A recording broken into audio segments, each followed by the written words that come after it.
Só a antropofagia nos une, socialmente, economicamente, filosoficamente.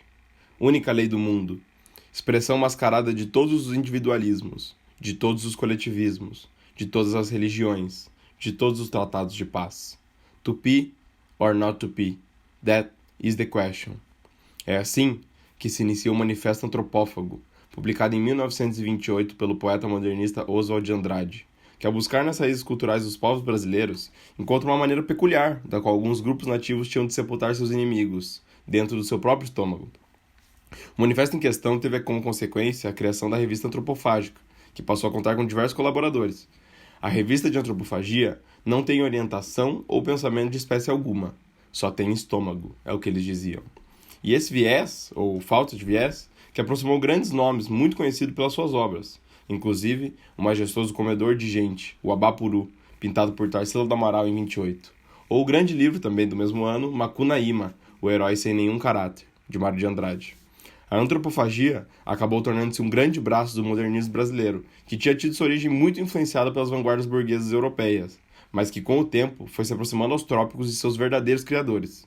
Antropofagia era para os índios tupinambá o ato ritualístico de se alimentar do outro, de deglutir o outro. Os antropofágicos modernistas adotaram o símbolo do ritual como conceito para sua produção artística. Tratava-se da ideia de comer o estrangeiro, engolir seus estilos e ideias, para a partir disso reinventar e ressignificar, criando uma arte nova, uma arte genuinamente brasileira. Que isso, Eduardo? Está ficando saudosista? Não, querida, não sou. Nunca fui saudosista. Vivo do momento presente. Em 1955, estreava no Brasil o filme Rio 40 Graus, de Nelson Pereira dos Santos, considerado por alguns pesquisadores como o fundador do maior movimento cinematográfico do Brasil, o Cinema Novo. Além de Nelson, o Cinema Novo contou com diversos outros grandes nomes, como Glauber Rocha, Helena Solberg, Joaquim Pedro de Andrade e Rui Guerra, que dentro das suas peculiaridades propuseram reflexões acerca do povo brasileiro, da sua identidade e das mazelas vividas no cotidiano. A primeira fase do movimento foi muito marcada por esse objetivo social, muito influenciado pelo neorrealismo italiano do pós-guerra. Contudo, os diversos estilos e contextos de cada época deram ao cinema novo um caráter muito plural, tanto que em 1971, o mesmo Nelson Pereira dos Santos responsável pelo clássico Rio 40 Graus, estreia Como Era Gostoso o Meu Francês, que retrata a história de Hans Staden, um mercenário europeu que foi prisioneiro dos índios Tupinambá no século XVI e em sequência morto para ser devorado através do ritual antropofágico. O filme é lançado justamente na terceira fase do movimento, também conhecida como a fase canibal tropicalista do cinema novo. O canibalismo em questão se torna literal e evidente em Como Era Gostoso o Meu Francês. Porém, a obra que ficou conhecida como a mais antropofágica do cinema novo, na verdade é outra.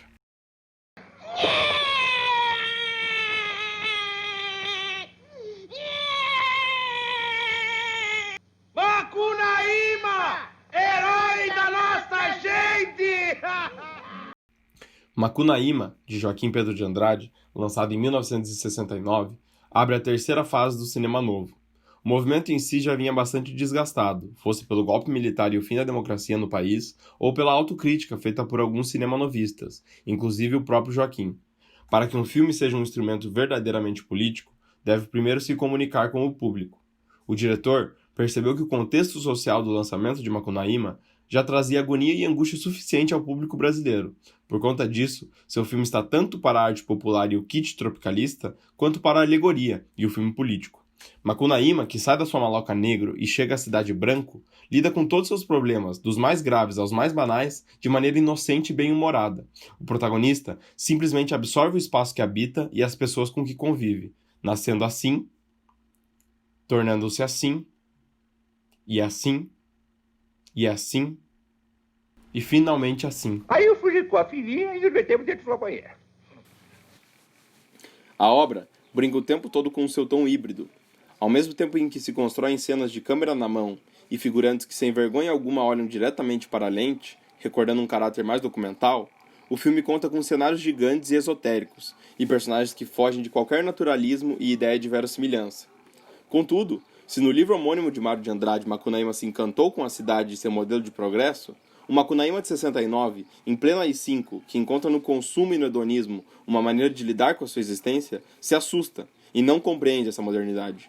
Não à toa, Se uma ideia de desenvolvimento iminente fez com que o primeiro, depois de sua morte, se consolidasse como herói, tornando-se uma constelação, o desastre político e social do segundo apenas o levou a ser devorado pela Yara, sozinho e esquecido.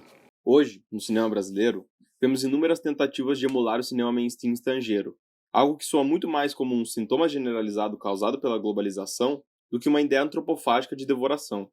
Um exemplo diferente é o de Bacurau, lançado em 2019 por Kleber Mendonça Filho, que vai justamente pelo caminho contrário do que a diretora e ativista Barbara Hammer disse no ensaio A Política da Abstração, de 1993, de que todo conteúdo radical merece uma forma radical.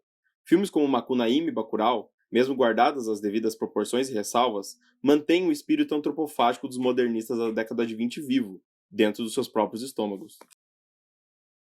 Mano, vamos embora pra beira do Arariquera.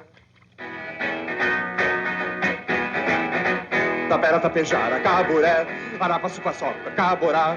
Tapera, Tapejara, Caburé, Arapaçu, Paçoca, Caborá. Mano, vamos embora pra beira do Arariquera. Toma nota aí, princesa.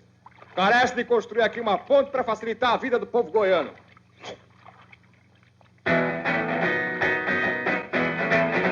Tapera, Tapejara, Caburé, Arapaçu, Paçoca, Caburá. Tapera, Tapejara, Caburé, Arapaçu, Paçoca, Caburá.